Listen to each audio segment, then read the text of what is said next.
അവിടേക്ക് ശുഭം പോയി. അമ്മയുടെ പാല് കുടിച്ചതുകൊണ്ട് ബലം കിട്ടി. ഭീമിനെ തോൽപ്പിച്ചു അവൻ. അവന്റെ അപാരമായ ശക്തിയുടെ ഒരു കാഴ്ച പുറത്തു വന്നു. ചൗധരി പേടിച്ചോടി. ഗ്രാമത്തിൽ സന്തോഷം നിറഞ്ഞു. കൃഷിക്കാരുടെ സ്ഥലവും എല്ലാവരുടെ സന്തോഷവും തിരികെ വന്നു. സ്വാമിജി പഠിപ്പിച്ചു രഹസ്യം. തന്നെ വിശ്വസിക്കേണ്ടത് വളരെ അത്യാവശ്യം. അമ്മയുടെ സ്നേഹം കൂടെയുള്ളപ്പോൾ എല്ലാ കഥയും നമുക്ക് വിജയിക്കാനാകും. ഗ്രാമത്തിൽ ചൗധരി എന്നു പേരുള്ള ഒരു ജമീന്ദാർ ഉണ്ടായിരുന്നു. അദ്ദേഹം ഇടയ്ക്കിടെ പാവപ്പെട്ട കൃഷിക്കാരെ ശല്യം ചെയ്യുമായിരുന്നു. അവരുടെ സ്ഥലം അദ്ദേഹം പിടിച്ചെടുക്കും. അന്ന് പോലും അദ്ദേഹം തന്റെ കൊട്ടാരത്തിൽ വളരെ വിഷമത്തോടെ നടക്കുകയായിരുന്നു. എന്താ കാര്യം ചൗധരി ചേട്ടാ? ഒരുപാട് സമയമാണ് കണ്ടുകൊണ്ടിരിക്കുന്നത്. നിങ്ങൾ ആ വശത്തും ഈ വശത്തും നടന്നുകൊണ്ടിരിക്കുന്നു. ഞാൻ നിനക്ക് എന്തു പറയാനാ? നിനക്ക് നന്നായിട്ട് അറിയും. ഓരോ മാസവും ഗ്രാമത്തിലുള്ള കൃഷിക്കാരൻ്റെ സ്ഥലത്തിനെ ഞാൻ പറിച്ചിട്ടില്ലെങ്കിൽ എനിക്ക് നിമ്മതി കിട്ടുന്നേ ഇല്ല. ഞാൻ ഇതാണ് ആലോചിക്കുന്നത്, ഗ്രാമത്തിൽ ആരുടെ സ്ഥലമാണ് ബാക്കിയുള്ളതെന്ന്, പിന്നെ എനിക്ക് ആരാണ് കടം തരേണ്ടത് എന്ന്. പക്ഷെ എനിക്ക് ഓർമ്മ വന്നിട്ടേ ഇല്ല. ചൗധരി ചേട്ടാ, അതുപോലുള്ള കൃഷിക്കാർ ഇനിയും ഒരുപാട് ആൾക്കാരുണ്ട്. പക്ഷേ നിങ്ങൾ അറിയാൻ വേണ്ടി ഞാൻ പറയുന്നു. ഹരിയ എന്നു പേരുള്ള ഒരു കൃഷിക്കാരൻ നിങ്ങളുടെ അടുത്ത് ഒരുപാട് ദിവസങ്ങൾ മുമ്പ് കടം വാങ്ങിയിരുന്നു. അവൻ ആ കടനും തിരിച്ചു തന്നില്ല, അതിന്റെ പലിശയും തന്നില്ല. ഭീം പറഞ്ഞത് കേട്ടതും തന്നെ ചൗധരിയുടെ മുഖത്ത് ചിരി വന്നു. ഇപ്പോൾ എന്തിനാ സമയം കളയേണ്ടത്? ഭീം, എന്നോടൊപ്പം വാ. ഇന്ന് ആ ഹരിയ എന്റെ സ്ഥലത്തിനെ എന്റെ സ്ഥലമാക്കി മാറ്റിയേക്കാം. മറ്റൊരു വശത്ത് ഹരിയ തന്റെ പാടത്ത് കഷ്ടപ്പെട്ട് ഉഴുവുകയായിരുന്നു. അദ്ദേഹത്തിന്റെ 10 വയസ്സ് മകൻ സുഭമും അദ്ദേഹത്തോടൊപ്പം പണിയെടുക്കുകയായിരുന്നു. അപ്പോഴാണ് ചൗധരി ഭീമിനോടൊപ്പം അവിടേക്ക് വന്നത്. നീ എന്റെ അടുത്ത് കടൻ വാങ്ങിയിരുന്നു. ഇതുവരെ നീ ആ കടനെയും തന്നിട്ടില്ല, അതിനുള്ള പലിശയും തന്നിട്ടില്ല. ഒരുപാട് ദിവസങ്ങളായിട്ട് എൻ്റെ കൃഷിന് ശരിയായ വില കിട്ടുന്നേ ഇല്ല ചേട്ടാ. സ്ഥലങ്ങളും വരണ്ടു പോയിക്കൊണ്ടിരിക്കുന്നു. എല്ലാം ശരിയായതും തന്നെ. ഞാൻ നിങ്ങൾക്ക് തരേണ്ട പൈസ നിങ്ങൾക്ക് തന്നേക്കാം. ഹരിയ പറഞ്ഞത് കേട്ടിട്ട് ചൗധരിക്ക് വീണ്ടും അധികമായി ദേഷ്യം വന്നു. നിന്റെ ഈ വരണ്ട സ്ഥലം പച്ചമയായിട്ട് മാറുന്നവരെ ഞാൻ കാത്തിരിക്കണമോ? മര്യാദയ്ക്ക് എൻ്റെ സ്ഥലത്തിനെ എൻ്റെ അടുത്ത് തന്നിട്ട് ഇവിടെ നിന്ന് പോയിക്കോ. ഇന്ന് മുതൽ നിന്റെ സ്ഥലം എൻ്റെ സ്ഥലമാണ്. അല്ലെങ്കിൽ ഞാൻ നിന്നെ എന്താ ചെയ്യുമെന്ന് നിന്നെ ആലോചിക്കാൻ പോലും പറ്റില്ലായിരുന്നു. ഹരിയ ഒരുപാട് കരഞ്ഞു, പുലമ്പി. പക്ഷേ ചൗധരിയുടെ മനസ്സ് മാറിയതേ ഇല്ല. വേറെ വഴിയില്ലാതെ ഹരിയ തന്റെ മകൻ ശുഭത്തിനെ വിളിച്ചുകൊണ്ട് തന്റെ വീട്ടിലേക്ക് അവിടെ നിന്നും പോയി. ഒരുപാട് സമയം വരെ ഹരിയ കരഞ്ഞുകൊണ്ടേയിരുന്നു. കരഞ്ഞു നിർത്തിയതിനു ശേഷം അദ്ദേഹത്തിന്റെ മകൻ സുഭം അദ്ദേഹത്തിന് അടുത്തേക്ക് ഓടി വന്നു. അച്ഛാ, ആ മുതലാളി നിങ്ങളെ പുറത്തു പോകാൻ പറഞ്ഞതും നിങ്ങൾ എന്തുകൊണ്ടാണ് അദ്ദേഹത്തോടൊന്നും സംസാരിക്കാത്തത്? മോനെ, ഞാൻ ഒരു ബലഹീനനാണ്. അങ്ങനെ നിങ്ങൾ ബലഹീനനാണെങ്കിൽ ഗ്രാമം മുഴുവൻ ബലഹീനമായിരിക്കുമോ? നീ ഒരുപാട് ചോദ്യം ചോദിക്കുന്നു ശുഭം. ആ ചൗധരി ഒരുപാട് മോശമായ ആളാണ്. ഗ്രാമത്തിലിരിക്കുന്ന ആരും അദ്ദേഹത്തിനെ എതിർത്ത് ഒരു വാർത്ത പോലും സംസാരിക്കാൻ പാടില്ലായിരുന്നു. അദ്ദേഹത്തിനോടൊപ്പം ഭീമെന്ന് പേർ കൊണ്ട് ബയൽവാൻ ഇരിക്കുന്നു. ഗ്രാമത്തിലിരിക്കുന്ന ആരെങ്കിലും അദ്ദേഹത്തിനെ എതിർത്ത് സംസാരിച്ചാൽ ഭീമിനോടൊപ്പം കുസ്തി സണ്ടയിടാൻ വേണ്ടി വരും. പിന്നെ ഇതുവരെ ആരെല്ലാം ഭീമിനോടൊപ്പം കുസ്തിയിട്ടോ അവർ ആരും ജീവനോടില്ല. ഇത് കേട്ടതും ശുഭം ഞെട്ടിപ്പോയി. അപ്പോൾ നമ്മുടെ ഗ്രാമത്തിൽ ഒരു ബലശാലിയും ഇല്ലേ ഭീമിനെ തോൽപ്പിക്കാൻ പറ്റുന്നവർ? ഇല്ല മോനെ, ഭീമിനെ ആരെ കൊണ്ടും തോൽപ്പിക്കാൻ പറ്റില്ല. അപ്പോൾ ഭീം അത്ര വലിയ ബലശാലിയാണോ? ആർക്കും അവനെ തോൽപ്പിക്കാനാവില്ലേ? എന്തെങ്കിലും ഒരു വഴി കാണും, തീർച്ചയായും എന്തെങ്കിലും ഒരു വഴി കിട്ടും. ഹരിയ വളരെ വിഷമിച്ചിരുന്നു. മകന്റെ ചിന്ത മാറ്റാൻ വേണ്ടി അദ്ദേഹം പതുക്കെ പറഞ്ഞു, ഭീമിനെ ഒറ്റ ആൾ കൊണ്ട് മാത്രമാണ് തോൽപ്പിക്കാൻ പറ്റും. അവൻ പെൺസിംഹത്തിന്റെ പാല് കുടിച്ചിരിക്കണം. ഇത് കേട്ടതും ശുഭം വളരെ ആഴ്ന്നു ചിന്തിക്കാൻ തുടങ്ങി. അച്ഛാ, എന്നാൽ എന്നോട് പറയൂ, പെൺസിംഹത്തിന്റെ പാല് എവിടെയാണ് കിട്ടുക? ഞാൻ പെൺസിംഹത്തിന്റെ പാല് കുടിക്കും, എന്നിട്ട് ഭീമിനെ എതിർത്ത് പോരിടും. ജമീന്ദാർ ഈ ഗ്രാമത്തിൽ നടത്തുന്ന ക്രൂരതയെ ഞാൻ തടഞ്ഞു നിർത്തും. ഇതിനുശേഷം യാതൊരു കൃഷിസ്ഥലവും അദ്ദേഹത്തിന് പിടിച്ചെടുക്കാനാവില്ല. ആ കൊച്ചു കുഞ്ഞു പറഞ്ഞത് കേട്ടിട്ട് ഹരിയുടെ കണ്ണുകൾ നിറയാൻ തുടങ്ങി. പെൺസിംഹത്തിന്റെ പാല് നമ്മളുടെ ഗ്രാമത്തിലുള്ള കാട്ടിലാണ് കിട്ടുന്ന മോനെ. ഇങ്ങനെ പറഞ്ഞിട്ട് ഹരിയ കിടന്നുറങ്ങിപ്പോയി. ഇത് കേട്ടിട്ട് സുഭം രാത്രി മുഴുവൻ ആ പെൺസിംഹത്തെ കുറിച്ച് ഓർത്തുകൊണ്ടേയിരുന്നു. അടുത്ത ദിവസം രാവിലെ സുഭം എണീറ്റപ്പോൾ അപ്പോഴാണ് അവൻ നോക്കിയത് അവന്റെ അച്ഛൻ അങ്ങനെ കിടക്കുകയായിരുന്നു. അച്ഛൻ ദിവസവും രാവിലെ നേരത്തെ എണീക്കുന്നതാണല്ലോ. ഇന്നെന്താ ഇത്രയും സമയമായി എണീക്കാത്തത്? ഇത് കണ്ടിട്ട് ശുഭം പേടിച്ചു പോയി. നേതാവേ, ഒന്ന് വേഗം വരൂ. എന്റെ അച്ഛന് എന്തോ സംഭവിച്ചതുപോലെ എനിക്ക് തോന്നുന്നു. നേതാവ് ഒരുപാട് പേടിച്ചു. ഉടനെ സുഭത്തിനോടൊപ്പം ഹരിയയുടെ വീട്ടിലേക്ക് ചെന്നു. മോനെ, നിന്റെ അച്ഛൻ എന്നെ വിട്ടിട്ട് ഒരുപാട് ദൂരെ പോയിട്ടുണ്ട്. അദ്ദേഹത്തിനെ കൊണ്ട് ഇനി എണീക്കാൻ പറ്റില്ല. ശുഭം ഏങ്ങി ഏങ്ങി കരയാൻ തുടങ്ങി. കുറച്ചു സമയത്തിന് ശേഷം വളരെ വിഷമത്തോടെ ഹരിയയുടെ അവസാനത്തെ ചടങ്ങ് അവസാനിച്ചു. ഹരിയ പോയതിനു ശേഷം ശുഭം അനാഥയായി. അവൻ തനിച്ച് തന്റെ ജീവിതം നയിച്ചു വരികയായിരുന്നു. ശുഭം തന്റെ വീടിന്റെ വാതിൽക്കൽ വളരെ വിഷമത്തോടെ ഇരിക്കുകയായിരുന്നു. അപ്പോഴാണ് നേതാവിന്റെ മകൾ ഗൗരി അവിടേക്ക് വന്നത്. ശുഭം, നീ എന്നോടൊപ്പം കളിക്കാൻ വരുന്നോ? എനിക്ക് താല്പര്യമില്ല. ഗ്രാമത്തിലെ എല്ലാ കുട്ടികളും കളിക്കുന്നുണ്ട്. നീ എന്താ കളിക്കാൻ വരാത്തത്? എനിക്ക് കളിക്കുന്നതിലൊന്നും താല്പര്യമില്ല. എനിക്കറിയാം, നിനക്ക് നിന്റെ അച്ഛനെ മറക്കാൻ പറ്റുന്നില്ല, അതല്ലേ കാര്യം. ഇങ്ങനെ പറഞ്ഞതും ശുഭം കരയാൻ തുടങ്ങി. ഗൗരിയുടെ കണ്ണുകളും നിറഞ്ഞൊഴുകി. പിന്നെ അവൾ ഒന്നും മിണ്ടാതെ അവിടെ നിന്നും പോയി.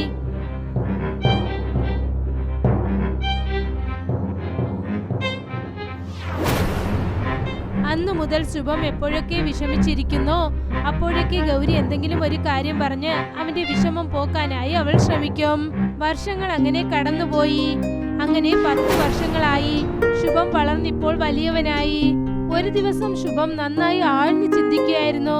ഒരുപാട് വർഷങ്ങൾക്ക് മുൻപ് നടന്ന കാര്യങ്ങളൊക്കെ അവന്റെ മനസ്സിൽ കിടക്കുകയായിരുന്നു. അപ്പോഴാണ് ഗൗരി അവിടേക്ക് വന്നത്. അവൾ ശുഭത്തിന്റെ അടുത്ത് ചെന്നിരുന്നു. ചെറുപ്പം മുതൽ നിന്നെ ഞാൻ നോക്കുന്നു. നീ എപ്പോഴും എന്തെങ്കിലും ചിന്തിച്ചുകൊണ്ടേയിരിക്കുന്നു. തുടക്കത്തിൽ ഞാൻ കരുതി അത് നിന്റെ അച്ഛനെ കുറിച്ചുള്ള ഓർമ്മയായിരിക്കുമെന്ന്. പക്ഷേ ശുഭം, എനിക്കറിയാം എന്തോ ഒരു കാര്യമുണ്ട്. അത് നീ എന്നിൽ നിന്നും മറയ്ക്കുകയാണ്. ശുഭം പതുക്കെ പതുക്കെ ഗൗരിയെ നന്നായി നോക്കി. അവന്റെ മുഖത്ത് എന്തോ ഒരു വിഷമം, മനസ്സിലുള്ള വേദന വളരെ നന്നായി അറിയാൻ സാധിക്കുന്നു. നിനക്കറിയുമോ ഗൗരി, ആ ചൗധരി എൻ്റെ അച്ഛനെ അദ്ദേഹത്തിൻ്റെ സ്ഥലത്തിൽ നിന്നും പുറത്താക്കി വിട്ടിരുന്നു. അപ്പോൾ ഞാൻ അച്ഛൻ്റെ അടുത്ത് പറഞ്ഞിരുന്നു, നിങ്ങൾ എന്തിനാ ചൗധരിനെ വിരോധമായിട്ട് ഏതും സംസാരിച്ചിട്ടില്ലാന്ന് കേട്ടു. അപ്പോൾ എൻ്റെ അച്ഛൻ പറഞ്ഞു, ഞാനില്ല മോനെ, ഈ ഗ്രാമത്തിൽ ചൗധരിനെ എതിർത്ത് വാക്കുകൾ പറയണമെങ്കിൽ അതുപോലെ ആൾക്കാർ ഗ്രാമത്തിൽ ഇല്ലാന്ന് പറഞ്ഞു. കാരണം അദ്ദേഹത്തിനോട് ഒരു ബയൽവാനുണ്ട്. പിന്നെ ഗ്രാമത്തിന്റെ റൂൾസ് വെച്ചിട്ട് ആരെങ്കിലും ചൗധരിക്ക് എതിരായിട്ട് വാക്കുകൾ പറഞ്ഞാൽ ആ ബയൽവാനോട് കുസ്തി സണ്ടയിടണമെന്ന് പറഞ്ഞു. ഗൗരി ശുഭം പറയുന്നത് വളരെ ശ്രദ്ധിച്ചു കേട്ടുകൊണ്ടിരുന്നു. എന്റെ അച്ഛൻ മറ്റൊരു കാര്യവും പറഞ്ഞു. ഇതുവരെ കുസ്തിയിൽ ബൈൽവാൻ ഭീമിനെ ആരെ കൊണ്ടും വിജയിക്കാൻ പറ്റില്ല. പിന്നെ ആരൊക്കെ ഭീമിനോട് കുസ്തി സണ്ടയിട്ടോ അവരെല്ലാവരും ഈ ലോകം വിട്ടിട്ട് പോയിട്ടുണ്ട്. അച്ഛൻ ഇന്നൊരു കാര്യവും പറഞ്ഞു, ആ ഭീം ബൈൽവാനിന് കുസ്തിയിൽ ഒരാൾ കൊണ്ട് മാത്രമാണ് വിജയിക്കാൻ പറ്റും. അവൻ പെൺസിംഹത്തിന്റെ പാല് കുടിച്ചിരിക്കണം അത്രേ. ഇത് കേട്ടതും ഗൗരി ഞെട്ടിപ്പോയി. അവളുടെ മുഖത്ത് ആശ്ചര്യം നന്നായി കാണാൻ സാധിച്ചു. പെൺസിംഹത്തിന്റെ പാലോ? നീ എന്തൊക്കെയായി പറയുന്നത്? അതെ ഗൗരി, പെൺസിംഹത്തിന്റെ പാല്. ചെറുപ്പത്തിൽ എന്റെ അച്ഛൻ പറഞ്ഞു പെൺസിംഹത്തിന്റെ പാല് കാട്ടിൽ കിട്ടുമെന്ന്. അന്നു മുതൽ എന്റെ മൈൻഡിൽ ഈ കാര്യമാണ് ഓടിക്കൊണ്ടിരിക്കുന്നത്. ഞാൻ ഇതാണ് ആലോചിക്കുന്നത്, എന്തെങ്കിലും ഒരു രീതിയിൽ ഞാൻ ആ പെൺസിംഹത്തിനെ കണ്ടെത്തണം. പിന്നെ അതിന്റെ പാല് കുടിച്ചിട്ട് ആ ഭീമിനെ തോൽപ്പിക്കണം. ഈ ഗ്രാമത്തിൽ ആ ജമീന്ദാരെ പോലെ ആൾക്കാർ എപ്പോഴും ഇരിക്കാൻ പറ്റില്ലായിരുന്നു. ഗൗരി കുറച്ചു സമയം അങ്ങനെ ശുഭത്തിന്റെ മുഖത്ത് തന്നെ നോക്കിക്കൊണ്ടിരുന്നു. അവളുടെ മുഖത്ത് നല്ല വിഷമം ഉണ്ടായിരുന്നു. ദേ നോക്കു ശുഭം, എനിക്കറിയാം നിനക്ക് നടന്ന സംഭവങ്ങൾ മറക്കുന്നത് അത്ര എളുപ്പമല്ല. അതിനുവേണ്ടി നീ പെൺസിംഹത്തിന്റെ പാല് തേടി കാട്ടിനകത്ത് പോകരുത്. ഞാൻ കേട്ടിട്ടുണ്ട് കാട് വളരെ ആപത്തായതാണെന്ന്. ശുഭം ഗൗരി പറഞ്ഞതിന് ഒരു മറുപടിയും പറഞ്ഞില്ല. അവൻ പതുക്കെ എണീറ്റു. എന്നിട്ട് അവിടെ നിന്നും അവൻ നടന്ന് ദൂരെ ചെന്നു. കുറച്ചു ദിവസങ്ങൾ ഇങ്ങനെ കടന്നുപോയി. വീണ്ടും ഒരു ദിവസം ചൗധരി തന്റെ കൊട്ടാരത്തിൽ വിഷമത്തോടെ നടന്നുകൊണ്ടിരിക്കുകയായിരുന്നു. എന്തു പറ്റി ചൗധരി സാറേ, നിങ്ങൾ എന്ത് വീണ്ടും വിഷമത്തോടെ നടന്നുകൊണ്ടിരിക്കുന്നത്? നിനക്ക് എന്നെ പറ്റി നന്നായിട്ട് അറിയുമല്ലേ? ഭീം ചിരിച്ചുകൊണ്ട് തന്നെ ചൗധരി പറഞ്ഞത് പകുതിയിൽ തന്നെ തടുത്തു നിർത്തി. ഇതല്ലേ ഗ്രാമത്തിലിരിക്കുന്ന കൃഷിക്കാരുടെ സ്ഥലത്തിനെ നിങ്ങൾ വാങ്ങിച്ചില്ലെങ്കിൽ നിങ്ങൾക്ക് എപ്പോഴും നിമ്മതി കിട്ടിയിട്ടേ ഇല്ല, ശരിയല്ലേ? പക്ഷേ നിങ്ങൾ അറിയണമെന്ന് ഞാൻ ഒരു കാര്യം പറയുന്നു.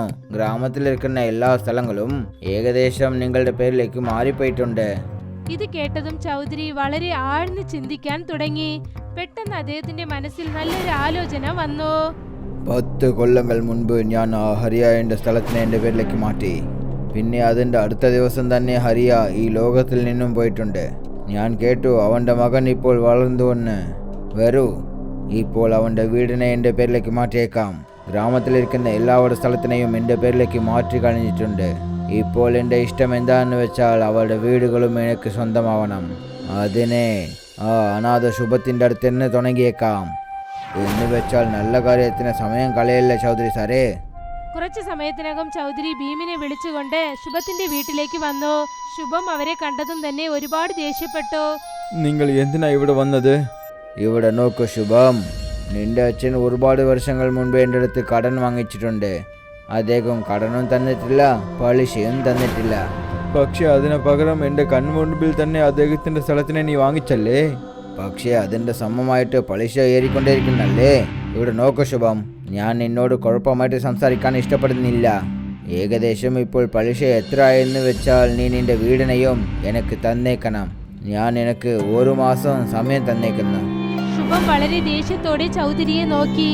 അവന്റെ മുഖം വളരെ ക്രൂരമായി മാറി. എന്ന് വെച്ചാൽ നീയും നിന്റെ ചെവിയിൽ കേട്ടോളൂ ചൗധരി, ഞാൻ എൻ്റെ വീട് നിനക്ക് തരില്ല. ഇത് കേട്ടതും ചൗധരിക്ക് ദേഷ്യം വന്നു. എന്നെ എതിർത്താൽ നിന്റെ അവസ്ഥ എന്താവുമെന്ന് നിനക്ക് നന്നായിട്ട് അറിയുമല്ലേ? നന്നായിട്ട് അറിയും. നിന്റെ അടിമ ആ ഭീമിനോട് ഞാൻ കുസ്തി സണ്ടയിടണമല്ലേ? പിന്നെ ഞാൻ കുസ്തി ഇടാനായിട്ട് തയ്യാറായിട്ടുണ്ട് ജമീന്ദാരെ. ചൗധരി ഭയങ്കരമായി ചിരിക്കാൻ തുടങ്ങി. എന്തിനാ ഈ പ്രായത്തിൽ നീ ചാവണമെന്ന് ഇഷ്ടപ്പെടുന്നോ? ആരാണ് ജീവിക്കുന്നത്, ആരാണ് മരണിക്കാൻ പോകുന്നത്, അതിൻ്റെ തീരുമാനത്തിനെ വിധി തന്നെ എടുക്കും. പക്ഷേ എനിക്കൊരു കണ്ടീഷൻ ഉണ്ട് ചൗധരി. ഒരു പക്ഷേ നിനക്ക് കുറച്ച് ധൈര്യമുണ്ടെങ്കിൽ എൻ്റെ കണ്ടീഷനെ നീ ഏറ്റേ പറ്റുള്ളൂ. കണ്ടീഷനാണ്? ഞാൻ നിന്റെ ബൈൽവാൻ ഭീമനെ കുസ്തിക്ക് വേണ്ടി വിളിക്കുന്നു. ഒരുപക്ഷെ ഞാൻ കുസ്തിയിൽ വിജയിച്ചാൽ ഈ ഗ്രാമത്തിൽ നീ അടിച്ചു മാറ്റിയ എല്ലാ സാധനങ്ങളെയും തന്നേക്കണം. പിന്നെ ഈ ഗ്രാമത്തെ വിട്ട് നീ ഓടിയേക്കണം. പിന്നെ ഇതെല്ലാം നീ എഴുതി എൻ്റെ അടുത്ത് തന്നേ പറ്റുള്ളൂ. ചൗധരി ശുഭത്തിനെ വളരെ അഹങ്കാരത്തോടു കൂടി നോക്കി. ഒരുപക്ഷെ ഇതാണ് കാര്യമെങ്കിൽ ശരി, ഇന്നു മുതൽ അടുത്ത 15ാമത്തെ ദിവസം നിനക്കും ഭീമനും കുസ്തി നടക്കാൻ പോകുന്നുണ്ട്. പിന്നെ നിന്റെ കണ്ടീഷൻ ഉണ്ടല്ലേ, നമ്മൾ ഇപ്പോൾ തന്നെ ഗ്രാമത്തിന്റെ നടുക്ക് പോയേക്കാം. ഞാൻ നിനക്ക് എഴുതി തരാൻ തയ്യാറായിട്ടുണ്ട്. പക്ഷേ നന്നായിട്ട് കേട്ടോളൂ ശുഭം, ഇന്ന് വരെ ആരൊക്കെ ഭീമിനോട് കുസ്തി സണ്ടയിട്ടിട്ടുണ്ടോ അവർ ആരും ഇപ്പോൾ ജീവനോടില്ല. ഗ്രാമത്തിന്റെ നടുക്ക് ജനങ്ങളൊക്കെ കൂടി നിൽക്കുകയായിരുന്നു. ചൗധരി നടുക്ക് നിൽക്കുകയായിരുന്നു. പിന്നെ ശുഭം അദ്ദേഹത്തിന് അടുത്ത് നിൽക്കുകയായിരുന്നു. ഗ്രാമത്തിലെ ജനങ്ങളെ, ശുഭം എന്നോട് വഴക്കിടുന്നുണ്ട്. അവൻ എൻ്റെ ബൈൽവാൻ ഭീമിനെ കുസ്തി സണ്ടയിന് വേണ്ടി വിളിക്കുന്നു. അതിനുള്ള കണ്ടീഷൻ, ഒരുപക്ഷെ അവൻ ഭീമിനെ തോൽപ്പിച്ചാൽ ഞാൻ നിങ്ങളുടെ സ്ഥലത്തിനെ തിരിച്ചു തന്നേക്കണമത്രേ. പിന്നെ ഞാൻ ഈ ഗ്രാമത്തിനെ വിട്ട് ഓടിയേക്കണമത്രേ. ഗ്രാമത്തിലെ ജനങ്ങൾ മാറി മാറി നോക്കി. പിന്നെ ഞാനും അവൻ്റെ കണ്ടീഷൻ ഏൽറ്റിട്ടുണ്ട്. എനിക്ക് നന്നായിട്ടറിയും ഈ മത്സരത്തിൽ അവൻ വിജയിക്കാൻ പറ്റില്ല. ചൗധരി ഒരു സാധാരണ പേപ്പർ വാങ്ങി. എന്നിട്ട് ശുഭം പറഞ്ഞതൊക്കെ അതിലെഴുതി അതിൽ വിരലടയാളം വെച്ചു. മേധാവേ, ഈ പേപ്പർ നിങ്ങൾ വെച്ചോളൂ. ഇന്നു മുതൽ 15 ദിവസത്തിൽ ശുഭം മരിച്ചു പോവും. അതിനുശേഷം നിങ്ങളുടെ അടുത്ത് നിന്ന് ഈ പേപ്പർ വാങ്ങിച്ച് വലിച്ചെറിഞ്ഞേക്കും. ഇത്രയും പറഞ്ഞിട്ട് ചൗധരി വളരെ അഹങ്കാരത്തോടെ ഭീമിനെ വിളിച്ചുകൊണ്ട് അവിടെ നിന്നും പുറപ്പെട്ടു. കുറച്ചു സമയത്തിന് ശേഷം ഭീമിനും ശുഭത്തിനും ഇടയ്ക്ക് നടക്കാൻ പോകുന്ന യുദ്ധത്തിനെ കുറിച്ച് ഗൗരി അറിഞ്ഞതും അവൾ പേടിച്ചു. അവൾ വളരെ വേഗം ശുഭത്തിനെ കാണാനായി വന്നു. അവളുടെ മുഖത്ത് നല്ല പേടിയും കുഴപ്പവും ഉണ്ടായിരുന്നു. നീ എന്തൊക്കെയാ പറയുന്നത് ശുഭം? നിനക്ക് ഭീമിനെ ജയിക്കാനാവില്ല. അറിയാമോ, ചൗധരി മത്സരം നടക്കുമ്പോൾ എല്ലാരെയും വിളിച്ചു വരുത്തിയിട്ടുണ്ട്. വലിയ വലിയ നേതാക്കന്മാർ, പിന്നെ പോലീസും വരുന്നതായിരിക്കും. ഞാൻ തീർച്ചയായിട്ടും വിജയിക്കും. ഇങ്ങനെ പറഞ്ഞിട്ട് ശുഭം തന്റെ അച്ഛൻ പറഞ്ഞത് ഓർമ്മിച്ചെടുത്തു. ശുഭം ഒന്നും മിണ്ടാതെ ഗ്രാമത്തിന് വെളിയിൽ കാടിനെ നോക്കി ചെല്ലാൻ തുടങ്ങി. ശുഭം ആ വലിയ കാട്ടിൽ പെൺസിംഹത്തിനെ തേടി പുറപ്പെട്ടു. ആ പെൺസിംഹം മാത്രം എനിക്ക് കിട്ടിയാൽ ഞാൻ അതിൻ്റെ പാല് കുടിച്ച് ഒരുപാട് ബലശാലിയായി മാറിപ്പോവും. അപ്പോൾ ഭീമിനെ എന്നെ കൊണ്ട് തോൽപ്പിക്കാൻ പറ്റും. കുറച്ചു സമയത്തിന് ശേഷം അവൻ ഒരു മരത്തടിയിൽ ചെന്ന് ഇരുന്നു. അതേ കാട്ടിൽ ഒരു സ്വാമിജി ചെന്നു. അവിടെ ശുഭം തനിച്ചിരിക്കുന്നത് കണ്ടിട്ട് അദ്ദേഹം നിന്നു. നീ ആരാണ്? പിന്നെ ഈ പേടിപ്പിക്കുന്ന കാട്ടിൽ നീ എന്താണ് ചെയ്യുന്നത്? ശുഭം ആ സ്വാമിജിയെ നോക്കി. എന്നിട്ട് എല്ലാ കാര്യങ്ങളും അദ്ദേഹത്തോട് പറഞ്ഞു. അവൻ പറഞ്ഞത് കേട്ടിട്ട് ആ സ്വാമിജി ഞെട്ടിപ്പോയി. നീ എന്താണ് സംസാരിക്കുന്നത്? നീ ശരിക്കും പെൺസിംഹത്തിന്റെ പാലിന് വേണ്ടി തേടിക്കൊണ്ടിരിക്കുന്നു? ആ, സ്വാമിജിക്ക് മനസ്സിലായി ശുഭത്തിന്റെ മനസ്സിൽ വല്ലാത്ത ദേഷ്യമുണ്ടെന്ന്. പക്ഷെ ശരിക്കും അവൻ ഒരു വലിയ പാവമാണ്. നീ ചെറുപ്പത്തിൽ തന്നെ പെൺസിംഹത്തിന്റെ പാല് കുടിച്ചുവെന്ന് ഞാൻ പറഞ്ഞാൽ നീ അത് വിശ്വസിക്കുന്നു? ശുഭം ഞെട്ടിപ്പോയി. അതെങ്ങനെ സാധ്യമാകും? ഒരു പക്ഷേ ഞാൻ പെൺസിംഹത്തിന്റെ പാല് കുടിച്ചിരുന്നാൽ അതെനിക്ക് അറിഞ്ഞിരിക്കണമല്ലേ? നീ നിന്റെ ചെറുപ്പത്തിൽ പെൺസിംഹത്തിന്റെ പാൽ കുടിച്ചു. പക്ഷെ ഒരുപാട് കൊച്ചുകുട്ടിയായത് കാരണം നിനക്ക് അത് ഓർമ്മയില്ല. ആ പെൺസിംഹം വേറെ ആരുമല്ല, അത് നിന്റെ അമ്മയാണ്. എപ്പോഴാണ് ഒരു മനുഷ്യൻ തന്റെ അമ്മയുടെ പാൽ കുടിച്ച് വളരുന്നുണ്ടോ അപ്പോൾ തന്നെ അറിഞ്ഞോളൂ അവൻ ഒരു പെൺസിംഹത്തിന്റെ പാലാണ് കുടിച്ചിരിക്കുന്നുവെന്ന്. നിന്റെ അമ്മേനെ ഓർമ്മയിൽ വെച്ചോ. നീ ഒരു പെൺസിംഹത്തിന്റെ പാലാണ് കുടിച്ചതെന്ന് ഓർമ്മയിൽ വെച്ചോ. നിന്റെ അകത്ത് വിശ്വാസത്തിനെ അധികപ്പെടുത്ത്. ഒരുപക്ഷെ നിന്റെ അകത്ത് വിശ്വാസം വളർന്നെങ്കിൽ പിന്നെ ഒരു ഭീം എന്താ, നിന്റെ മുൻപിൽ 10 ഭീം വന്നാൽ പോലും നിന്നെ കൊണ്ട് അവർനെയും വിജയിക്കാൻ പറ്റും. സ്വാമിജി പറഞ്ഞത് കേട്ടതും ശുഭത്തിന്റെ മനസ്സിൽ ആത്മവിശ്വാസം ഉണ്ടായി. മത്സരത്തിന്റെ ദിവസവും വന്നെത്തി. ഗ്രാമത്തിന്റെ നടുക്ക് 4 ചുറ്റിലും ആൾക്കാർ നിൽക്കുകയാണ്. MLA, പോലീസുകാർ, ഗ്രാമത്തിലെ ജനങ്ങളെല്ലാം ഒന്നിച്ചുകൂടി നിൽക്കുകയാണ്. ഗുസ്തി നടക്കാനുള്ള ഏർപ്പാടുകൾ നടന്നു. ശുഭം കളത്തിലേക്ക് ഇറങ്ങി. അവൻ തന്റെ കണ്ണുകൾ മൂടി. തന്റെ അമ്മയെ അവൻ ഓർമ്മിച്ചെടുത്തു. ശുഭത്തിന്റെയും ഭീമിന്റെയും ഗുസ്തി അവിടെ തുടങ്ങി. കുറച്ചു സമയത്തിനകം ഭീമിനെ ശുഭം നന്നായി അടിച്ചു വീഴ്ത്തി.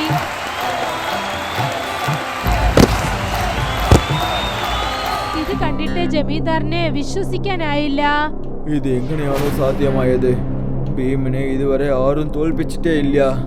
പക്ഷേ ഞാൻ ഇവനെ തോൽപ്പിച്ചിട്ടുണ്ട്. പക്ഷേ എങ്ങനെ? കാരണം ഞാൻ പെൺസിംഹത്തിന്റെ പാലാണ് കുടിച്ചത്. ഗൗരി ഞെട്ടിപ്പോയി. നീ എന്താണ് പിച്ചും പെയ്യും പറയുന്നത്? ഏതൊരു കൊച്ച് തന്റെ അമ്മയുടെ പാല് കുടിച്ച് വളരുന്നുണ്ടോ അവൻ പെൺസിംഹത്തിന്റെ പാല് കുടിച്ചതുപോലെയാണ്. പക്ഷേ അവൻ അത് ഗ്രഹിച്ചിട്ടില്ല അമ്മയുടെ പാലിൽ എത്ര ശക്തികൾ ഉണ്ടെന്ന്. ശുഭം ഗ്രാമത്തിലുള്ള യുവാക്കൾ എല്ലാരെയും നോക്കി. ഈ കാര്യത്തിനെ സാധു എൻ്റെ അടുത്ത് പറഞ്ഞപ്പോൾ അപ്പോഴാണ് എനിക്ക് മനസ്സിലായത് ഞാൻ ആവശ്യമില്ലാതെ ചുറ്റിക്കൊണ്ടിരുന്നുവെന്ന്. പക്ഷേ എൻ്റെ രക്തത്തിൽ പെൺസിംഹത്തിന്റെ പാലാണ് ഓടുന്നത്. ഇത് കേട്ടതും ഗ്രാമത്തിലെ യുവാക്കൾക്ക് എല്ലാവർക്കും ആക്രോശം ഉണ്ടാകാൻ തുടങ്ങി. ചൗധരി യുവാക്കളുടെ ആക്രോശം കണ്ട് പേടിച്ചുപോയി. ഗ്രാമത്തിലെ ആളുകൾ എല്ലാരും ഒന്നിച്ചുകൂടി. നീ എന്ത് വാക്കാണോ തന്നത് അത് നിറവേറ്റ്. ഗ്രാമത്തിലിരിക്കുന്ന എല്ലാവരുടെ സ്ഥലത്തിനെയും തിരിച്ചു തന്നേക്ക്. പിന്നെ ഗ്രാമത്തെ വിട്ട് പുറത്തു പോയേക്ക്.